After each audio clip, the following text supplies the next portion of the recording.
அவங்க ஆன்மாக்கள் நம்ம உலகத்தில் இருக்கிற எல்லா உயிரும் மகிழ்ச்சியாகணும், இன்புற்று இருக்கணும் அப்படிங்கிறதுக்காக முருகப்பெருமான் அவதரித்தது. சிவபெருமான அவதாரம் பண்ணி முருகப்பெருமான் வந்து நெற்றிக்கல்லிருந்து அவதரிச்சு கொண்டு வந்தார். அது அசுர அழிக்கிறது ஒரு காரணம். அப்படி அதுக்காக சொல்ற கருணகிரிநாத பெருமான் சொல்ற நம்மளுடைய வினைப்பயினால்தான் இந்த பூமியில வந்து பிறந்திருக்கோம். எப்பவுமே அந்த வினைப்பயிரை அகற்றுவர் முருகப்பெருமான், வினை தீர்ப்பர் வேலவன் அப்படின்னு சொல்லி இந்த திருப்புகழில கருணகிரிநாத பெருமான் காட்டுற அந்த வாசகத்துக்கு இணைந்து நம்ம எல்லாரும் என்ன பண்ணணும் அப்படின்னா, இந்த பங்குனி உத்திர நன்னாள்ல இந்த இடத்துல ஆலயத்தில் முருகப்பெருமான் தரிசனம் பண்றதுக்காக நமக்கு இந்த நேரத்தை முருகப்பெருமான் நமக்கு கொடுத்திருக்கார். அந்த நேரத்தை நம்ம புரிஞ்சிருக்கார். இந்த இடத்துல வந்து இங்க உட்காரணும்னு நம்ம வச்சிருக்காரு. நீங்க பல வேலைகள் இருக்கு. நம்ம எந்த வேலையில எங்க இருப்போம்னு நமக்கே தெரியாது, எத்தனை வேலை இருக்கோ நமக்கே தெரியாது. அப்படி அந்த நேரமான முருகப்பெருமானை தரிசனம் செய்ய, முருகனை மனதார நினைக்க ஒரு 2 மணி நேரம் 3 மணி நேரம் நம்ம கிடைச்சிருக்கு.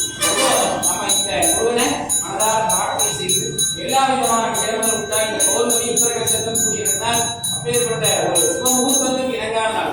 முகூர்த்தம் எப்படி கல்யாண முகூர்த்தம் இருக்கோ அப்படி அந்த முகூர்த்தத்துக்கு ஈக்குவலான இந்த நாள் புதன்கிழமை ரொம்ப விசேஷமா அமைஞ்சிருக்கு.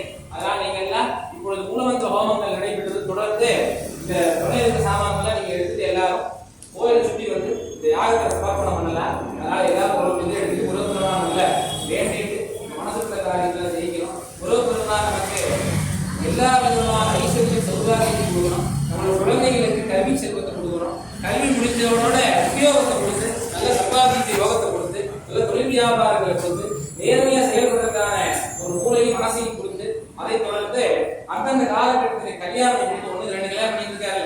அதனால அந்தந்த காலகட்டத்தில் கல்யாணத்தை கொடுத்து கல்யாணத்தை மட்டும் கொடுக்காம அவளை மாதிரி ஒரு குழந்தையும் கொடுக்கணும். நீங்க எல்லாம் பிரார்த்தனை பண்ணிக்கணும். இந்த வம்சங்கள் அபிவிருத்தி, இந்த கல்யாணங்கள் இதெல்லாம் தான் இப்ப நான் இப்போ சொல்லிட்டே இருக்கிறது. இதெல்லாம் தான் ஒரு தடையாக போயிட்டு இருக்கு. இந்த கலியுகம் கலி புத்தி போச்சுங்கிற மாதிரி கலியுகம் போக போக 25 வயசு 22 வயசு கல்யாணம் பண்ணாலும் நீங்க 30 வயசு ஆகி கல்யாணம் பண்ண மாட்டேங்குது. 35 கேட்டா ஜாதகம் கொண்டு கேட்டா ஜாதகம் கொண்டு வரும் 35 வயசு கல்யாணம் ஆகிறாங்க. கேட்கும் போது நமக்கு துயரம், முருகனுக்கு துயரமா இருக்கு. அதனால இந்த முருகப்பெருமான் இடத்திலே லோக கல்யாண வார்த்தை அப்படின்னு அதுக்காக இந்த பங்குனி உத்திர விசேஷமே முருகப்பெருமான் என்ன பண்றார், லோக கல்யாணம் லோகத்தில் இருக்கிற எல்லா ஜீவராசிக்கும் எல்லா விதமான ஜீவராசிகளும் சந்தோஷமா இருக்கணும், சௌபாகியமா இருக்கணும். அதுக்கு என்ன ஆகணும், கல்யாணம் சந்தோஷமா இருக்கணும். ஆண் பெண் துணை அப்படின்னு வச்சது. இன்னைக்கு ஆண் துணை பெண் துணை சும்மா என்னவோ சோசியல் மீடியால என்னவோ போயிட்டு இருக்கு, நிறைய இருக்கு விஷயங்கள். ஆனா முருகப்பெருமான் சாமியான படைச்சதுக்காக ஒருத்தருக்கு துணையா இருந்து இந்த லோகத்துல ஒரு இன்பத்துப்பங்கள் இருந்த பகிர்ந்து கொண்டு 2 பேரும் சந்தோஷமா வாழணும் அப்படிங்கிறதுனால. அதனால அந்த கல்யாண அபாப்தி கொடுத்து குழந்தை சேர்க்கை கொடுத்து வம்சங்கள் அபிவிருத்தி ஆணும் பெண்ணா ஏதோ குழந்தை கொடுத்து அந்த வம்சங்களான அபிவிருத்தி செஞ்சு எந்த ஒரு குறையில்லாம நம்முடைய வாழ்க்கை வாழணும். குழந்தைகளான குறையில்லாம பிறக்கணும்.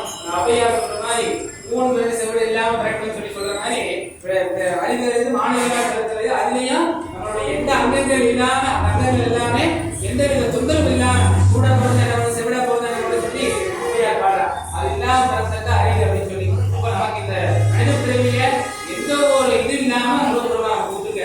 அப்ப அதை நம்ம சாமிக்கு சேவை செய்யறதுனாலையும் சாமிக்கு ஒரு கும்பிடுறதுனாலையும் நம்மளுடைய பக்தியாலையும் அதை வந்து அந்த நன்றி செலுத்தணும். அதனால எல்லாரும் முருகப்பெருமானுக்கு பிரார்த்தனை பண்ணிட்டு எல்லாரும் இந்த ஒன்னொன்னு சொன்னேன்.